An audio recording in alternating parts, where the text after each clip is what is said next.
If you want to go ahead and add some GIF into your WordPress website, you can actually utilize something called the GIF block. So to do that, I'm going to go in between two blocks right here and then click on add block right here and type in GIF, let's say for example.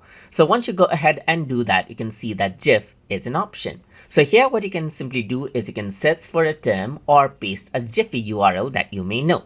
So I'm just going to go around and search for, let's say for example, computer right here and click on the search button. And once you do that, you can see that there's different relevant GIFs that you can add in. You can choose right here just like this and then simply insert it out. So you can see that you can go ahead and add in a caption right here. Let's say for example, cat using a computer, just like this. And this is how you can simply go ahead and add this in. As I click outside, you can see that this has been embedded onto the web base. So if I were to go ahead and save this and view the post right here, then I will be able to see that particular GIF right here.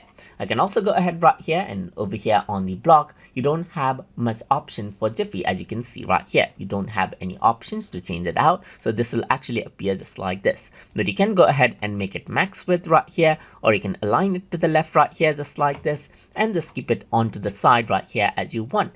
And then as you do that, you can see that this is how the GIF will be displayed out. And since this is from Giphy, if we were to hover it up, you can see the Giphy icon right there. And that is how you can utilize the GIF block inside of WordPress.com. So I hope you guys learned something as always.